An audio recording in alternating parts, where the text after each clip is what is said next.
Cashflow Diary Podcast, episode 81. Congratulations, you showed up. Give yourself a high five in celebration of your success. Welcome to the Cashflow Diary, where new and experienced investors come to take confident action towards their goals. Your host is a family man, a real estate entrepreneur, investor, coach, and instructor. As a master facilitator of Robert Kiyosaki's Cashflow 101 game, he's inspired many to begin their journey into creating cash flow for themselves and their family. And now, here he is to offer you the tools required to earn the income desired. Your cash flow coach, Jay Massey. All right, and welcome to another episode of the Cashflow Diary Podcast. I am your host, Jay Massey, and so glad that you have decided to tune in one more time.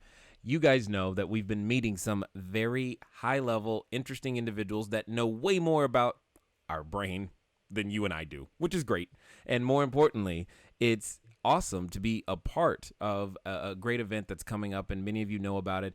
But what's really cool is to understand just how much each person cares, how much they've dedicated their life to figuring out the things that help us become more successful as we're out there looking to build our cash flow, looking to build our businesses.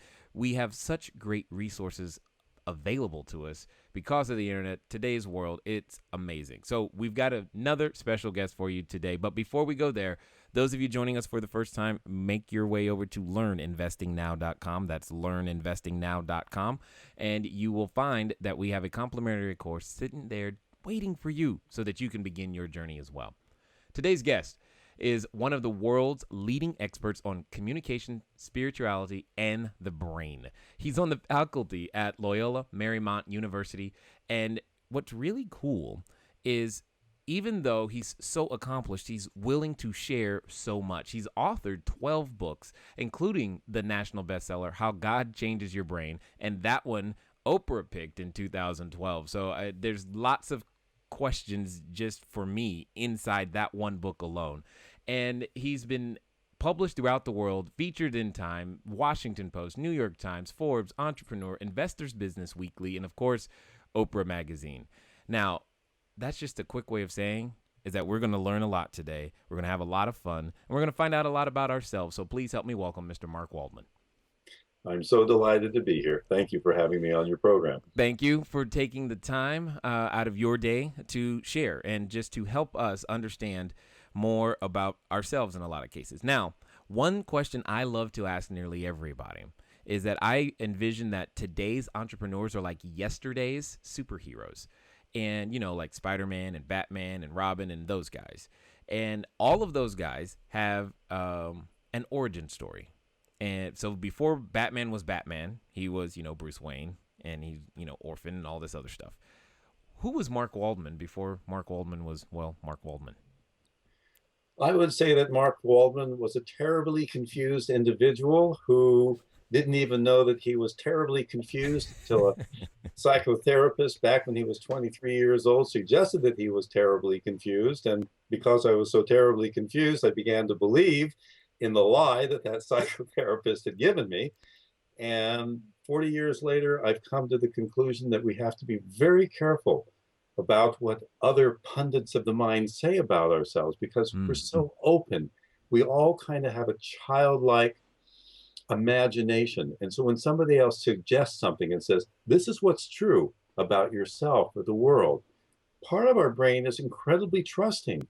And we take in what the other person says, and we never do a fact check. And so what happens is that throughout life, we're constantly filling our heads with all kinds of myths and fantasies and partial truths. And the funny thing is that the brain hates all of that because there's some tiny mechanism inside that says, no, that's not quite right. Wow. Okay. So you said something, though, that I found interesting already. You said we don't do a fact check. No. How would we do one? How do I know if I am or not? Well, there's two parts of our brain. There's the lower functioning of our brain, our perceptual awareness, the place where we are constantly living in the present moment. And we know that situation, for example, when we wake up. When we wake up, we're usually not filled with thoughts about what am I going to do today? What problems do I need to solve? What's going to happen? No, it's like, oh, I got to go to the bathroom. I got to wake up. And we take care of our bodily needs. Now, for human beings, for most mammals, they're very connected with their primary emotions, which would be pleasure versus pain. Mhm. Anything that's pleasurable, which is something that's new, interesting, generates curiosity in human brains and in the brains of most creatures. And so we tend to move towards anything that's new or different or intriguing because it might be of value to us down the road. This is the motivational circuit of the brain. This is your seeking emotion, your desire to acquire. And because human brains are so big, we actually desire to acquire everything we possibly can. No matter how much money you have, no matter how many friends you have, no matter how much happiness you have, the research that we've done shows that everyone still wants more. We have the greediest, hungriest, most desirous brains in the world, and it gets us into trouble. On one hand, it's important to know that money, or what money represents, is the single most powerful motivating force in the human brain. But money is just an avenue towards achieving the things that we desire. And in this world, there's another neurological functioning that takes place. If I did this and I just went after everything I wanted all the time, I'd just be a greedy, selfish individual like people on Wall Street. And probably tired too, but Well, no, it looks like we are born to be as greedy and as selfish as possible. The problem Wow.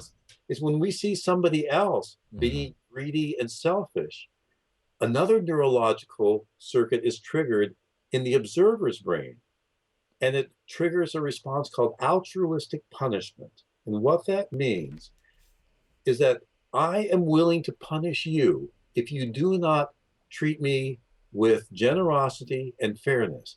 If you do not share your wealth, whether it be knowledge or happiness or money with me, I'm going to punish you, even if it's at an expense to me. So these two things create a social balance. We are driven to invent, create more, acquire more, but in order to maintain a connection with other people, we must also develop incredible social awareness, sensitivities. We have to be able to feel the pleasure of giving to others. And Now, well, there's something I just got to ask this question now, because there's something I've been saying to people a lot, and I still think it's very, very true. And I think you're going to shed a lot of light on this for a lot of people. For those of us who are building cash flow, the idea of it is exciting, period. I don't care what you say. It's great. So it gets us moving in the correct direction. However, it's the money circuit in the brain. Right. And that's why I was listening. I was listening to you and going, I think that's what he's talking about there.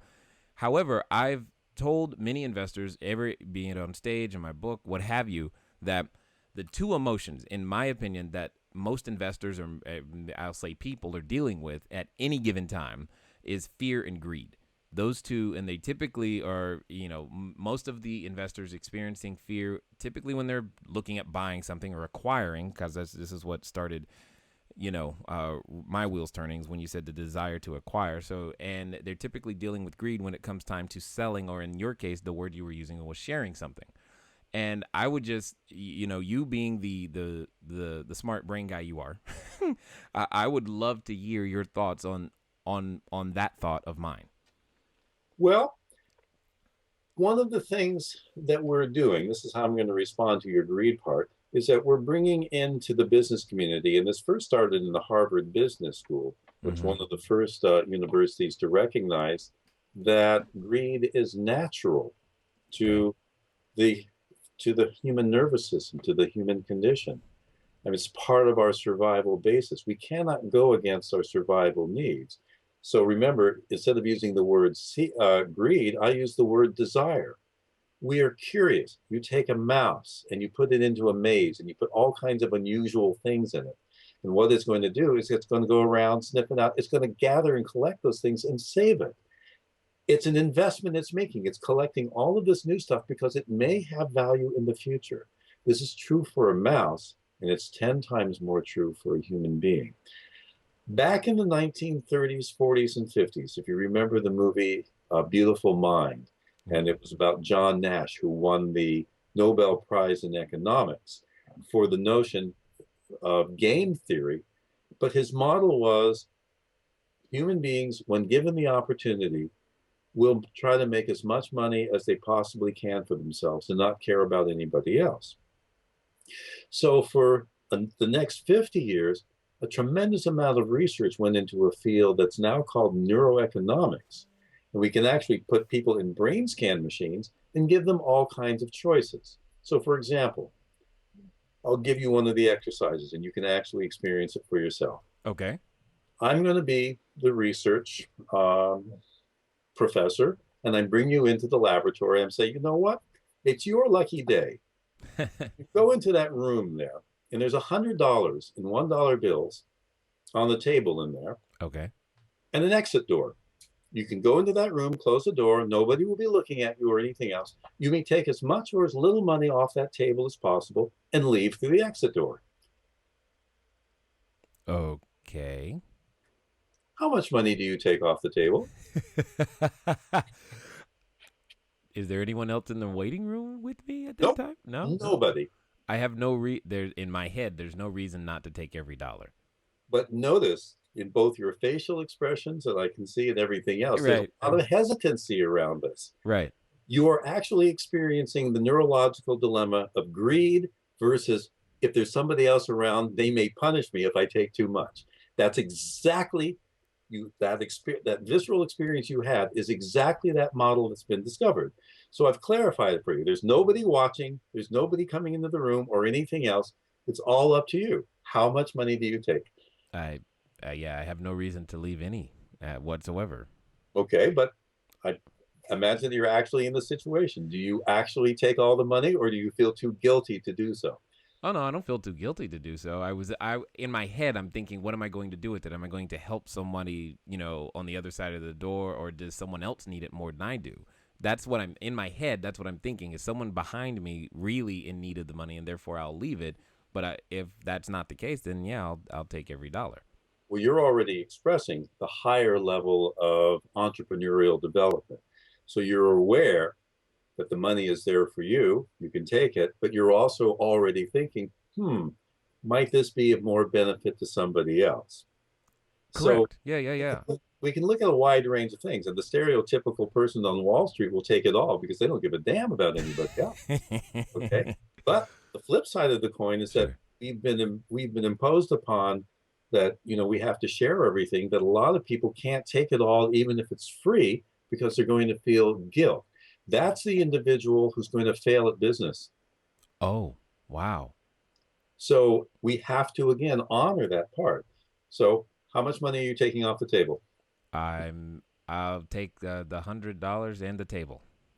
Okay. Well, I didn't offer you the table. So I know. You get arrested on the outside. Right now. I would take the $100 for sure.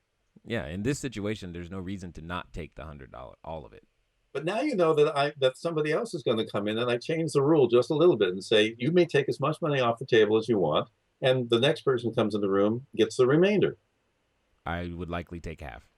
You likely take half. Here you can begin to both analyze different business strategies, but in essence, what they've done is figure out at what point it's okay to take more than half. So they set up an experiment where both of you are in the room.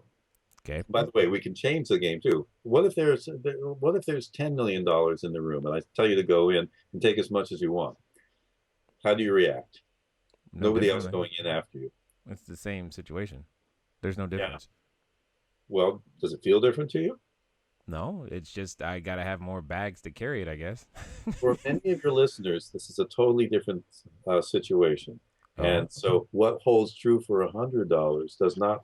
There's different rules when there's a tremendous amount of money being involved. Oh, I get it. I get what you're saying. No, I feel like I'm in the exact same emotional state.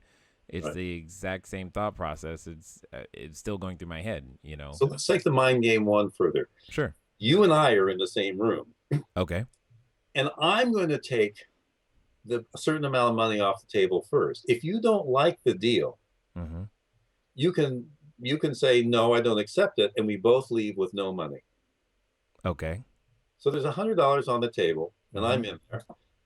And obviously, if I take all $100, correct, are you going to accept that deal, or are you going to say, nope, I don't accept it? Again, in my head, what goes off is, what else are you providing me of value? It's Nothing. not. I'm just a greedy son of a bitch, and you know.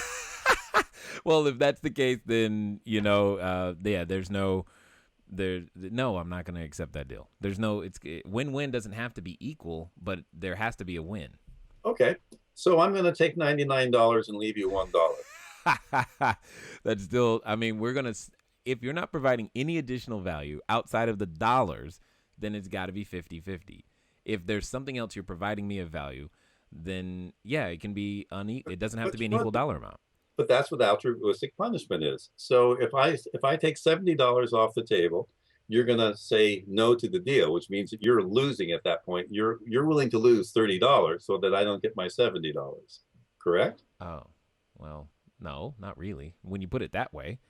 But you do that at $99. You'll sacrifice the dollar that you'd have. Yeah, it's a dollar it's a dollar.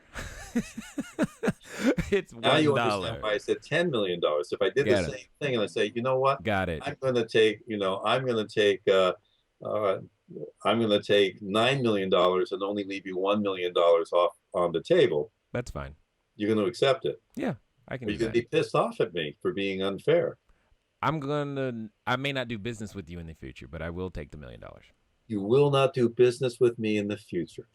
That's the key element that I wanted to bring up. Yes. This is what we now teach at Harvard School, at my College of Business, at LMU. You need to be generous first. The more you can build a sense of trust and generosity with your customers, the more willing they will to support you and do business with you down the road. But that's an entirely new model that basically proved that John Nash's Nobel Prize winning notion was entirely incorrect. Generosity comes first.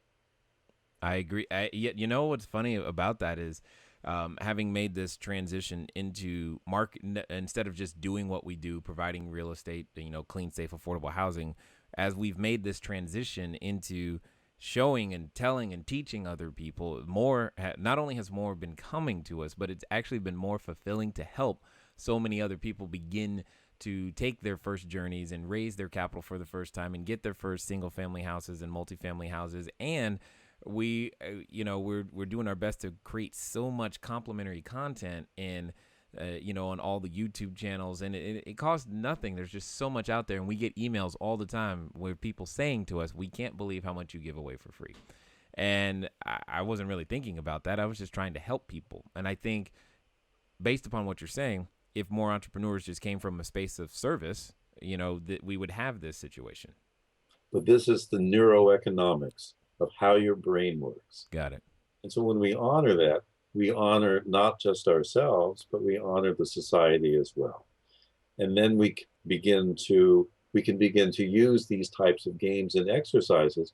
We can identify at what stage in a child's development they're capable of appreciating the value of a fair exchange.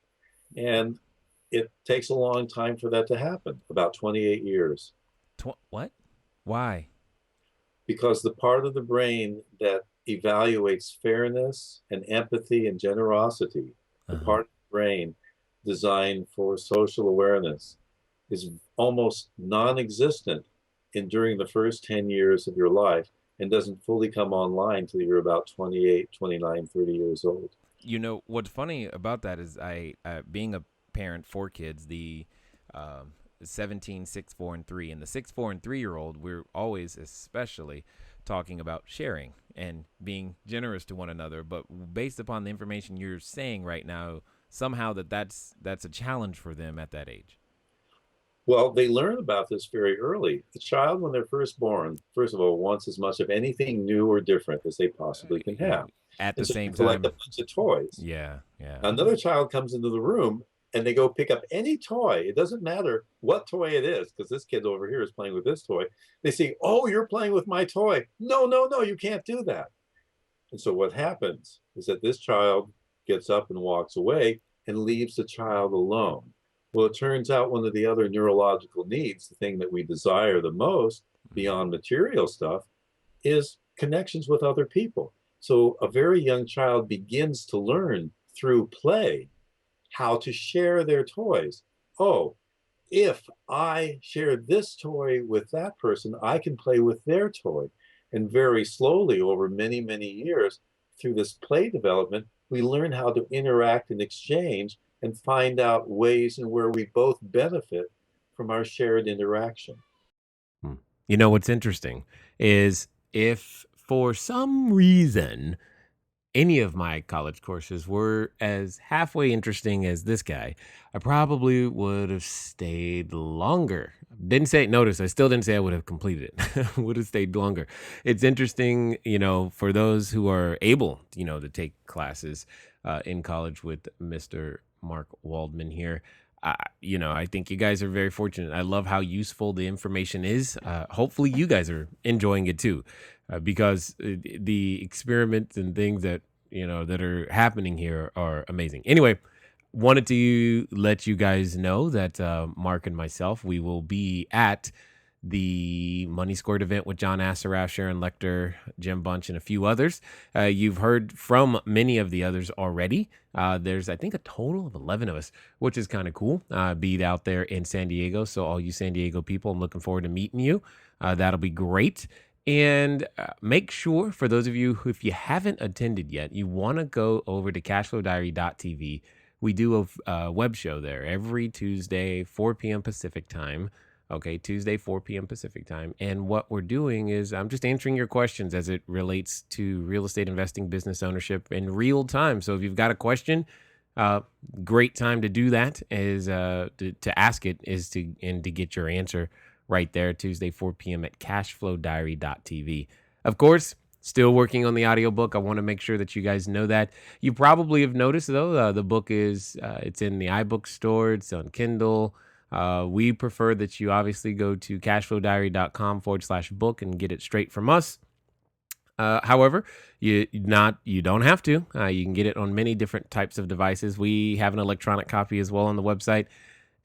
So the print version is going around.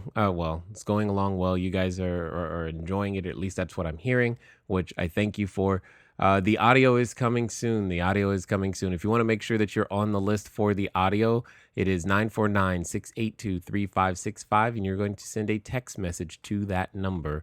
The keyword is audio. So the keyword is audio to 949-682-3565. And hopefully, for those of you who have been waiting, I know you've been waiting for the new Raising Private Capital course, season 1 to come out. It is on its way. You'll probably be receiving emails about that here soon. So if you're on that list, or if you've asked for information regarding Raising Private Capital, you want to make sure that you're on that list so that you know about the course we've had. It was fun. It was amazing. I know that the individuals who have already participated in that information have raised tens of thousands, some even millions of dollars, which is interesting and fun to be able to help people in that way. Again, that's a text message to 949-682-3565. The keyword is money, or you can just go to cashflowdiary.com/money. Enough of all that stuff. As you can tell, we're busy over here creating for you guys based upon the questions you sent in. If you send in questions that say, hey, help me find money, we're going to go create something that'll help you do that, because that's obviously what we do. So the course is going to be there really, really soon. And we've got something special coming up later in the month for all of those who have purchased something from us. So make sure you guys stay tuned. Keep your emails open for that, because we're going to be talking about that soon as well. Anyway, enough of that. Let's get straight on back over to the interview.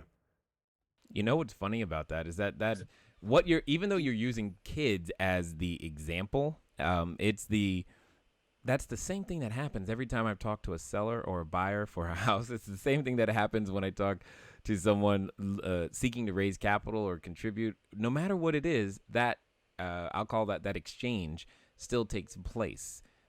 It's just different. We're using different words, different terms, different things that we're sharing with our toys. Our toys are different, but the principles are still the same. I find this very interesting. Right. So you brought up the other part of your equation. So this addressed the greed side, but you also brought up the other side about fear. Yes.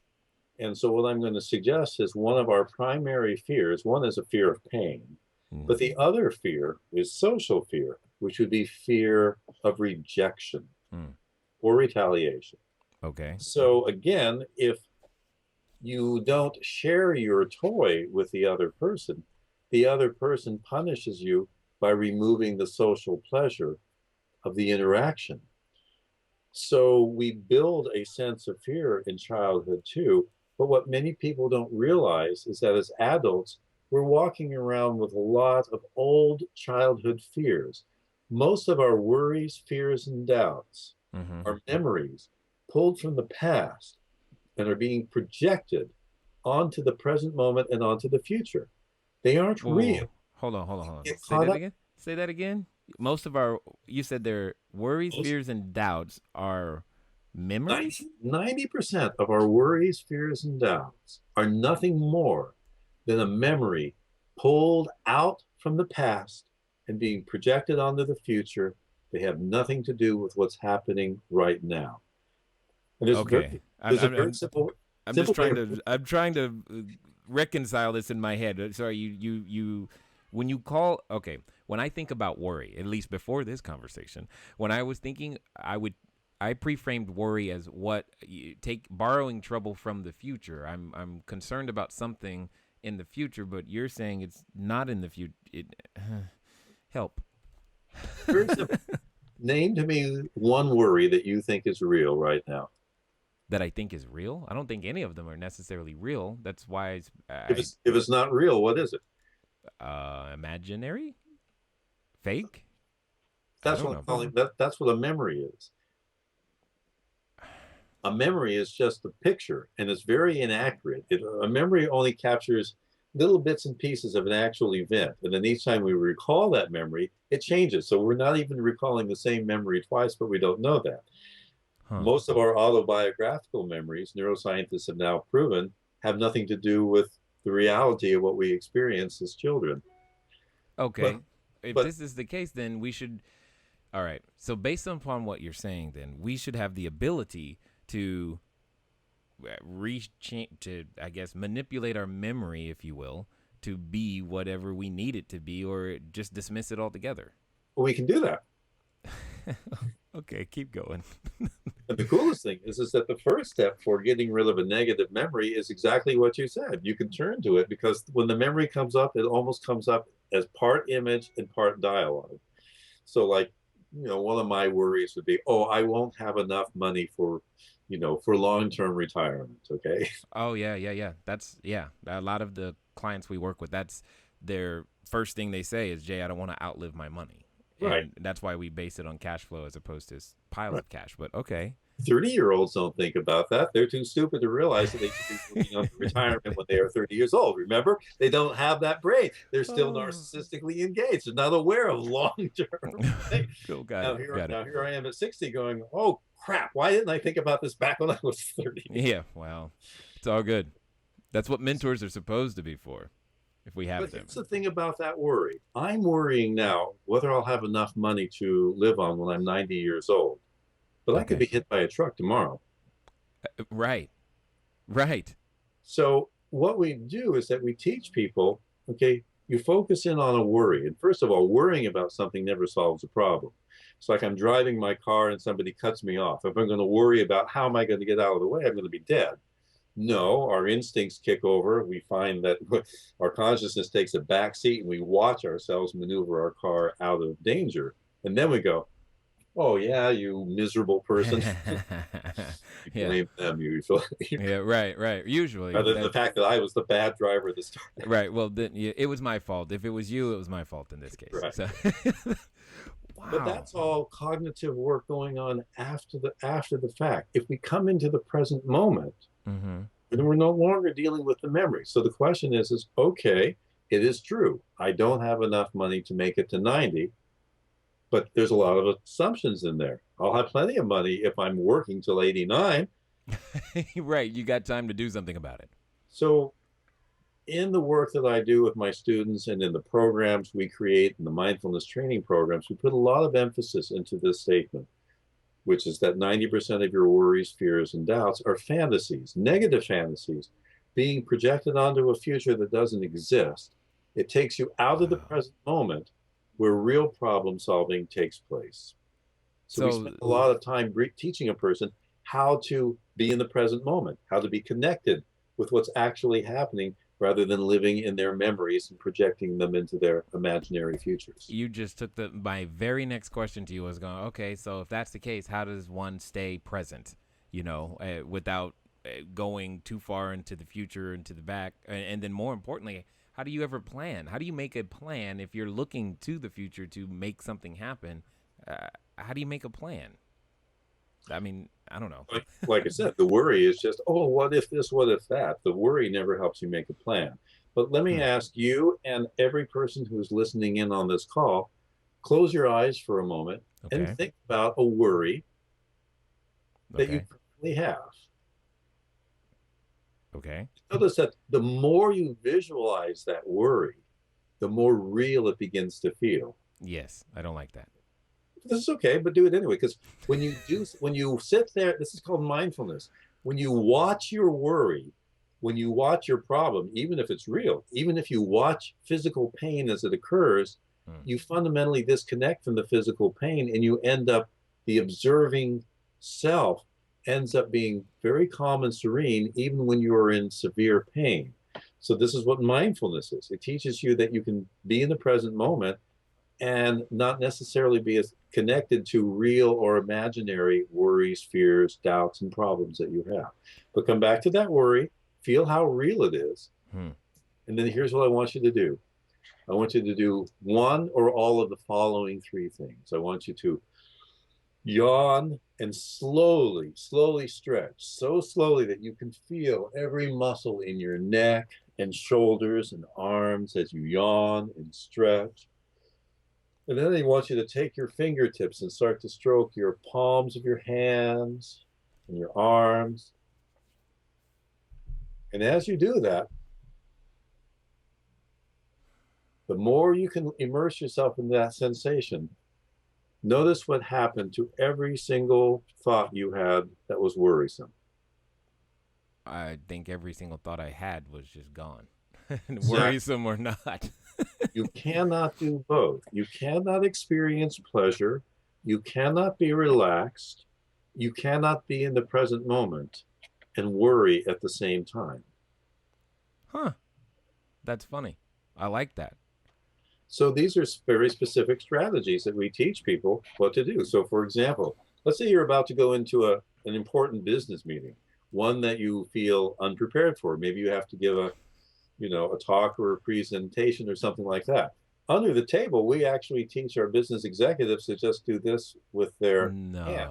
It turns out that when you stroke your palms of your hands, it stimulates the self part of your brain in your parietal lobes. I know you told me not to use big words, and I'm going to stay away from the dorsolateral frontal cortex along with the cuneus. But right now, the parietal lobe is where your sense of self is. Right. And it gets stronger when you stroke the palms of your hands. And if you're feeling anxiety, it turns out that if you stroke your arms, the anxiety circuits in your brain begin to calm down. So you can sit underneath the table and do this, and this will help you to remain far more present and connected in a conflict-ridden situation with somebody else or a tense situation. Now, here's the thing. For those of you listening, I hope you're understanding this, because you're going to experience all of these emotions. He's showing you and myself how to, mitigate, manage, if you will, you're going to experience it at the closing table. You're going to experience it when you sign your first, purchase agreement. You're going to experience the first time you talk to an investor and say, hey, I'm going to use your, 100,000, 200,000, $500,000 in this project, and this is what we're going to do. You're going to experience it the first time the property manager calls you and says, guess what? The tenant didn't pay, or somebody, a fire happened and you got an insurance claim, all those things. And because I've often said to people, and I think what you're saying backs this up. I often said to people is that people don't invest with you because, of everything going well. They want to know that you have the ability to respond when things don't go so well. Yeah. And what you were giving us is the ability to respond as opposed to react. Well, they need to know whether or not they can trust you. And in our neuroscientific research, we came up with and stumbled upon actually one particular memory that you can evoke that when you do so will cause the other person to neurologically trust you in about 7 seconds or less. Okay. I'm guessing you're not going to share that right now, are you? I would love to know what's the first thought comes to your mind. What do you think that memory would be that would cause the other person to trust you? The memory would be, I would say, I was going to say their mother, memory of their mom. It's interesting. Well, it depends whether or not your mother beat you. Yeah, I know. That's what I was like. Maybe you don't want to say mother and if not, maybe a memory of eating. That's probably. Well, that'd be interesting. That'd be interesting. I wonder about that one. Probably would be true. When you think of all the paintings you've seen in your lifetime, is there any one painting that gave you an incredible sense of well-being, that filled you with a sense of contentment and satisfaction and bliss? A painting. Things. Weiland is a very, Wales kind of guy, so I like his stuff. But there's nothing. I mean, Mona Lisa is the first thing that comes to my head when you said painting, though. Exactly the one that I was hoping you to pick. Oh. Okay. What is it about the Mona Lisa that you find so seductively attractive? Simple. The smile. Yeah. It's a simple photo of a smile, or painting of a smile. Yeah. Now here's the thing: the most famous person in the world when it comes to identifying human feelings and emotions in facial expressions is Paul Ekman. Mm-hmm. And he's the person that has studied, 10,000 facial expressions and teaches basically law enforcement individuals how to read a person's face to tell you whether to give you a sense of whether they're lying or being truthful to you. Wow. And he said that the one thing you couldn't fake was a true sense of love, care, and compassion, because they involved involuntary muscles of the face. But we discovered a very interesting exercise one day. When teaching people how to communicate with others, we have people stand up and we have them gaze into each other's eyes. And I'll do this in a room with 1,000 people, for example. And just standing there and gazing at somebody else's face, 90% of the people are going to get really uncomfortable within the first 30 seconds. Yes. Because eye contact, particularly if you have a relaxed face, feels like somebody is watching you and monitoring you. In fact, if we go back to, remember the original experiment about being in the room, and I put money on the table and tell you to take as much as you want. Right. If I hang up a mirror in that room or a picture of somebody staring at you, you will leave more money on the table. Oh, that's funny. That's funny. Okay. So it's a reminder that, just like you said, well, is there anybody else in the room watching me or whatever else? When we know somebody's watching us, we tend to be more honest. Wow. Interesting. This is, I hope you guys are listening and enjoying this as much as I am. You can hear me learning and going through evolutions. I've said it before, I say it again. You're going to be the same today except for two things. You're same today and tomorrow except for two things: the people you meet and the books you read. And clearly, we were talking to a gentleman who knows a lot because he's authored 12 books. Speaking of which, can we talk? The title. I want to give you that exercise that creates that neurological trust. Okay. You've got some. Yeah, go ahead. Go. You have to generate that Mona Lisa smile, but that's an involuntary thing. You can't fake it. You can't just paste a smile on your face. It looks like this. It's just like Nancy Pelosi being interviewed by Jon Stewart. It's like, oh my God, this is like you fake that fake smile on your face. But if you close your eyes and you deeply relax and you think about somebody you deeply love or an event that brought you deep satisfaction, you'll feel that subtle half smile begin to spread across your face. The muscles around your eyes will begin to soften. And then with those 1,000 people in the room, we ask them to open up their eyes again. And you see this person with a Mona Lisa smile on their face. And you can gaze at each other for 5 minutes. And I ask, how many of you feel uncomfortable? And maybe 10 hands will go up out of 1,000. Wow. See, and it's funny. That is the smile you need to have if you're a therapist going in to talk to a client. If you're a doctor about to tell a cancer patient some bad news. But it's even more essential that if you are a real estate agent or you're an investment salesperson or you are selling any kind of product or service, that if you take a moment before you meet that person, relax, think about your deepest values, and think about somebody you deeply love, and then you walk into the room with that inner sense of well-being, that person will immediately trust whatever advice you give them. And every sociopath knows that by heart. Wow. Yeah, I guess that would be the case. Sociopaths can fake it and get away with it. Wow. That's not good. Well, we there's so much information here that it's amazing to me right now. But I want you to see how much of this one you can immediately apply to work tomorrow. You're going to meet your boss. You're going to interview somebody new. You're going to meet a new customer. What would happen if you simply tried this experiment? Close your eyes for a minute beforehand. We have so many of our students and clients and everything else say, you know what? The person bought the product before I even pitched them. Yeah, I've had that actually happen. So let me ask you this question then. How does one do this in a internet fashion? You know, I mean, we've got videos, but when you think about phone calls, I mean, many of the times when we're making offers, we're not actually in front of the person physically. So is there ways to do the same thing with just over the phone? Well, the most important connection that we make, first of all, the thing that we use to tell if the person's words are truthful or not, is the person's facial expression. That's number one. Number two is their tone of voice. So ideally, a Skype connection, a video conferencing call would be the best. In person is always better than Skype. But Skype comes pretty close to this because you can see the facial expressions. I see. Interesting. And it actually turns out if you got a good speaker system with your internet and your computer, you'll have better sound quality than you'll have with a telephone put to your ear because you have really lousy speakers. Right. Wow. This is also why I tell people that be very careful about written correspondence. They will always be perceived as being slightly more hostile than you intend. Yeah, why is that?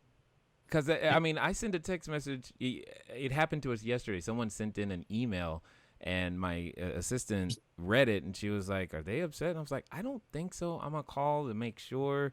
And I called, and she wasn't upset at all. It's just the way, when you read the words, I can see why it would be that way. But what is that about?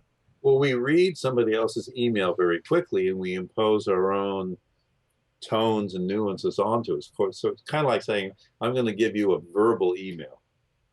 And let's just say this is an email from a husband to a wife. Okay. I love you very deeply, and I'm really looking forward to having dinner with you tonight. Yeah, that's not going to go over well. No, but that's all it is. That's just a string of words. Right. Now, if you had an argument with your wife the night before, she may be angry. So it's just like, oh, I'd love to have dinner with you tonight, and I love you very dearly. She could be putting that message onto your thing. Right. You might think, oh, he's just faking it. I'd love to have dinner with you tonight. Right. So you can see that unless we can hear the tone of voice and ideally see the person's facial expression at the same time, we impose our own meaning onto those words. Now, okay, everyone, I hope you're excited as I am. If you didn't know already, we're talking to Mark Waldman, and he's going to be at the Money Squared event. You got to share us a little bit. What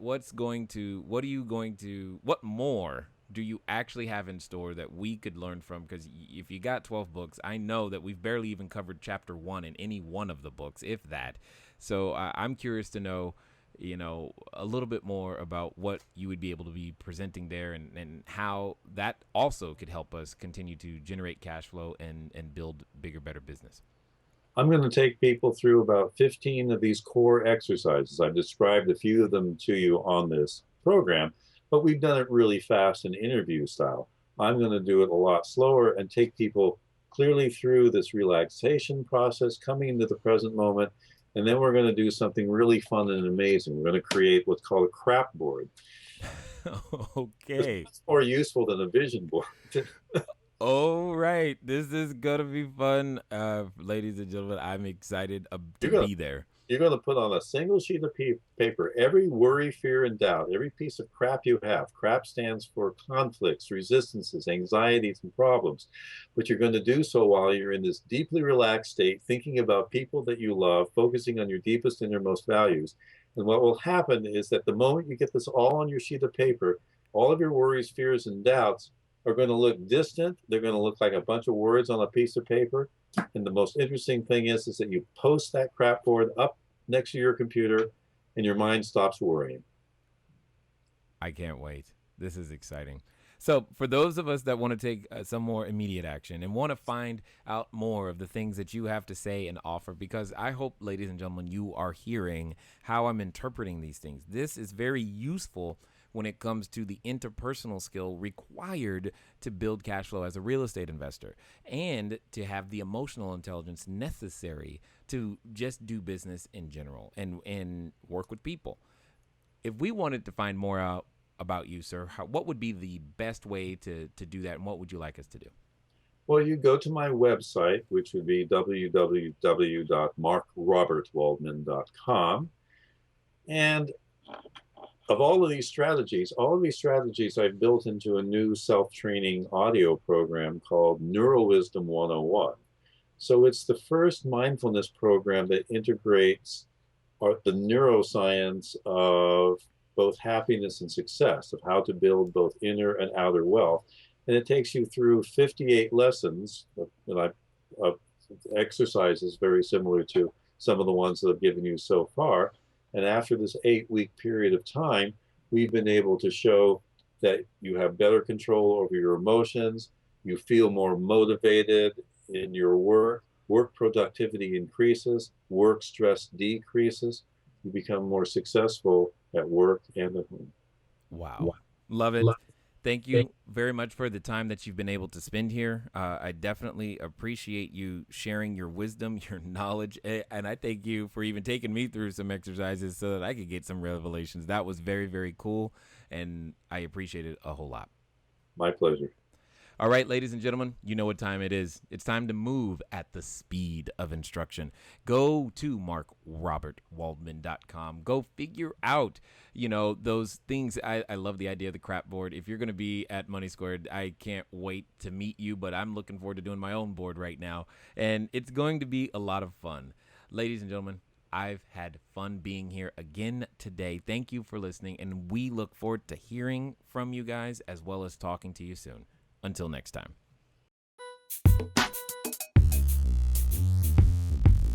Thank you for investing your time with Jay Massey and the Cash Flow Diary. When you have a moment, please visit iTunes and leave a positive comment about the show. And go now to our website, CashFlowDiary.com, to take advantage of our free business building course, Cash Flow Foundation. Gain the knowledge, understanding, and skill that will teach you how to never need a job again. Until next time.